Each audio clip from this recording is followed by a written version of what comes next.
Okay, yesterday we basically finished up the Dinim of Sheva Brachas and all the wedding stuff. But there's 2 points we didn't mention yet. First of all, there's many opinions in halacha that say that if you have a mixed Sheva Brachas, meaning men and women sitting together, in the benching you can't say Simcha b'ma'inei, that the Simcha is in his dwelling place, because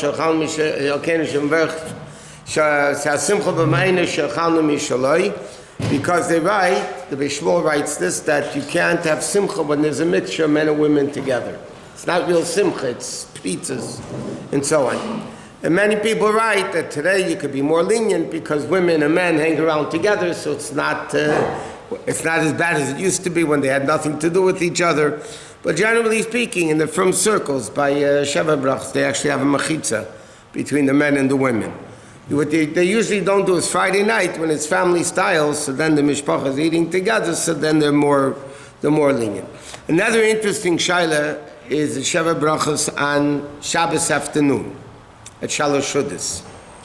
Okay, so let's say, so we learned you really don't need to make any Sheva Brachas except the night of the wedding. But let's say somebody, family together, everybody, Shabbos.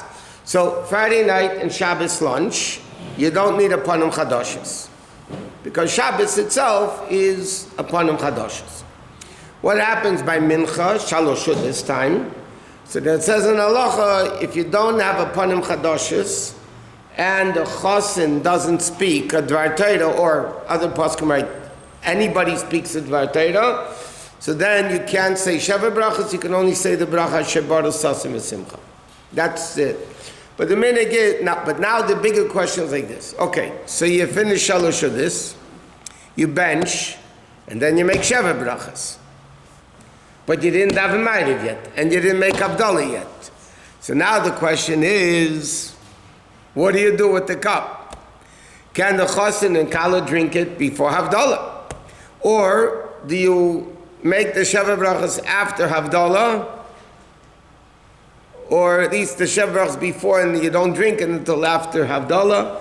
Or some poskim write that the Chosin doesn't drink, the Kala drinks, the guy that makes the Bracha by Priagafen drinks. There's so many different opinions what to do. Well, there isn't a clear Chabad minig. Originally, I was told that the minig is to drink it after Havdalah. Then I heard they drink it before Havdalah. I don't know, whatever it is. But it's time an interesting question, which a lot of the 4 different opinions what to do when you make a Sheva Brachas Shabbos afternoon. So poskim write, by the way, because of all these shilas, many people have a minig not to make Sheva Brachas at Shalosh Shudas, at Sudash Shlishit, because then you don't know what to do. Do you drink the wine? Don't you drink the wine? It's so many questions, and therefore many people write in halacha you should make a Sheva Brachas at Shalosh Shudas just because of the complexity of the issue. But again, Shabbos itself is a panim chadashis. Sometimes you have other interesting shilas that come up. For instance, somebody gets married the week of Pesach. Happens, you can get married 4 days before Pesach. So now, Sheva Brachas, the Seder is in the middle of Sheva Brachas. So what do you do? It's a whole comment. It's not so simple because you're not allowed to add cases by the Seder. Only between the second and there's a whole. I'm just bringing out cases that you have interesting scenarios of halacha questions. What do you do in all these various different cases and scenarios of Sheva Brachas? You know, what are the possibilities to do? What? I don't remember, but the poskim clearly talk about it. The poskim, in fact, in the halachos, there are all of these poskim. They all talk about Sheva Brachas, Shalosh Shudas time, but they all bring down different opinions with all that stuff. Okay, next dinim we're going to learn is the very practical dinim that people are very unaware of, and that's the dinim what's called Yichud. It's a machlekes in Gemara, even in poskim, is Yichud osim in HaTorah or midrabanan. Basically, the point is, and the Yichud, by the way, came in different stages. The Isser of Yichud came in different stages. You have, for instance, Eishes Ish, which is adultery, if they do something. Then you have, when the story of Yehud, Amnon and Tamar happened, So David HaMelech made a yichud on even a pnuya, even on an unmarried girl. The bottom line is like this. The Gemara says an expression, Ein apotropos la'arayis. There's no guarantor protecting somebody when it comes to adulterous relations, because the Yetzirah is very, very strong. In fact, many of the Tanoim of the Gemara, you find that Mary said, watch me from my daughter, watch me from this person, watch me, protect me, that it shouldn't become. So generally, whether you hold this min ha'Torah or the Rabbanim, depends which one, but there is a concept of a man and a woman cannot be alone in a room, period. The only exception to that clear-cut halacha that doesn't matter in any case, in Shulchan Aruch it says father and daughter, mother and son, but the poskim all right, that doesn't mean father and daughter, it means granddaughter, great-granddaughter, great-great-granddaughter, all the way up and down. But that biological relative, there's no din of yichud by. Not only that, if there's no yichud between a father and a daughter, let's say, then there's no yichud if there'll be another room there, another woman there, because the daughter protects, there's no yichud, so the daughter protects the husband protects the daughter, so there wouldn't be any yichud. That's why, for instance, a married couple can have a woman guest sleeping over. Why isn't there a din of yichud? Because the wife, the husband and wife are there, so they protect each other, there's no din of yichud. Now there's other relatives that there's a full din of yichud, but the marshal by a brother and a sister, there's a big machlekes about it, but the poskim write, on a temporary basis, there's no yichud between a brother and a sister. But there's a machlekes in poskim, what is temporary? Some poskim hold a day, some poskim hold 30 days. There are a lot of different opinions in all these things. More than 30? Huh? More than 30 days, what it says in poskim. No, if a brother and sister are living together, let's say in an apartment, they have an apartment together. It's not so simple, by the way.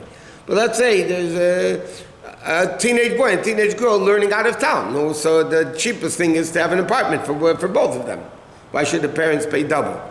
So it is not so simple in halacha, by the way. So 1/8 is that before 30 days is up, the girl or the boy sleeps somewhere else for a night. And then it starts again 30 days. But that's if you make it with the 30-day story. Because some poskim hold it's not 30 days, it's mamish temporarily. But again, there's a lot of issues with yichud. So because again, the Chacham said you can't be alone in a room with a woman. Why? Because you might come to do something that you wouldn't be allowed to do. Again, because there's no guarantor when it comes to adulterous things and so on. Okay, so now, now it's an interesting thing. It says like this. A husband, let's say a chosin let's do it this way. A husband and a wife, let's say when she's nida, she's impure, so they can't be together. Nevertheless, they're allowed to be in the house together. Why are they allowed to be? She's forbidden to be with him. Why is there no yichud? Why is there no problem if it's a forbidden relations? Why should there be no yichud? So it says in halacha two things. Number one, they were already together. And secondly, they will eventually be allowed to be together again. So both things, by the way, because they were already together, and they will be eventually be, after she goes to mikveh, they can be together. So therefore, there's no problem of yichud. But one of those two issues are not there. I'll give you an example. A chosin gets married to a kala. The kala is not pure by the wedding, so she's nida, right? So now if they're going to go to the hotel room, they're going to go to the apartment themselves, it's a taka asur. Why is it asur? Because they weren't together. They will eventually be able to be together, but we said there's two things. You need to have both. What happens if the scenario if a woman will never be able to become tahar? She'll never be able to become pure. So that it could be very machmas, it could be a lot. Let's not get into the details of that. But that's very uncommon though. But the other way is very common. A chosin gets married to a kala and she's needed the night of wedding.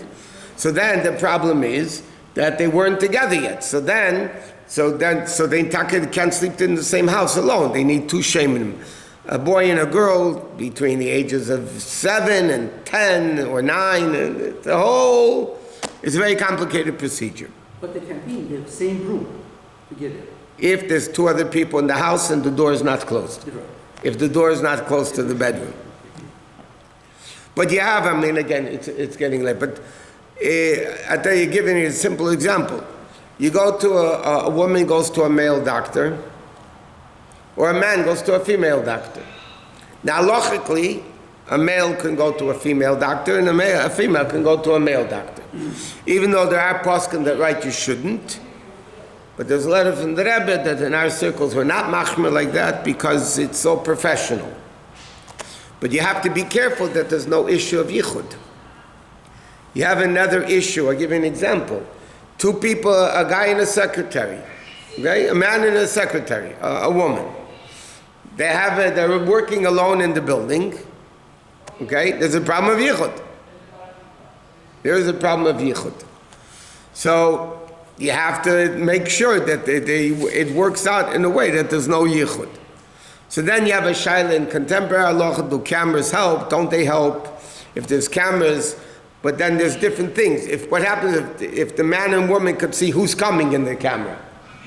So then it's worse, because then they could do whatever they want, and then they'll be careful when the person comes. There's so many dinim like that. In the workplace, there's big shailas of yichud. When you go to doctors after hours, many doctors have after night hours. So the question is there a din of yichud? It's interesting because usually today, because all the lawsuits against doctors of being accusing of molesting the patients, so a lot of doctors today, especially OBGYNs, will not see a woman patient without his nurse in the room with him.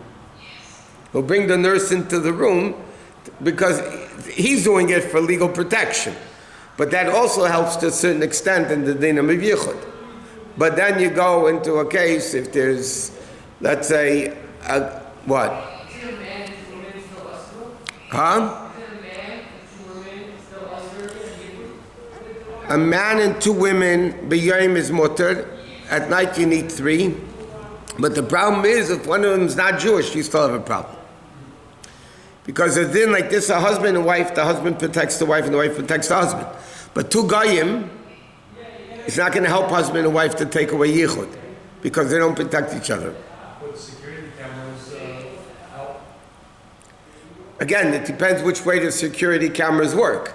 A lot of times, if it's live and you can see it. Okay, so if other people can see it, and they could see every single room. No, there's a lot of issues. I tell you something, the guy has a housekeeper. The wife's not home. So there's a lot of, we're going to learn next week, tomorrow night I'm not here. But next week, Mitzvah Shem, we're going to learn that when it helps, how many people do you need by day and night, and all these various different things. So if the housekeeper is in the house and the man is in the house... So you have to unlock the door if it's by day, or the wife can come home at any given moment, and it's not the problem of yichud so much. I said, unlock the door during the day. Sometimes it helps. So other poskim say you have to actually open the door. Keep it a little bit open. So what do you do when it's below 0? Not in California, it's 85. But you go out east, it's below 0, when you open the front door. Your heating bill will be high. Very high. Just unlock is enough. By day, it's yeah. And if it's a possibility, there's something can come in. You know where else you have a shower? I'm just throwing out things. Can a teenage girl babysit boys? Because once a boy hits 9, there's already a din of yichud. So now you have, let's say, parents who have to go away to go to a chasana, right? And you have a 10-year-old kid in the house, yeah? And let's say he's an only kid in the house. Can the parents leave the house? It's yichud a teenager with this 9-year-old boy. Then does a sister help? How old does the sister have to be? You know, all these things, okay, to be continued.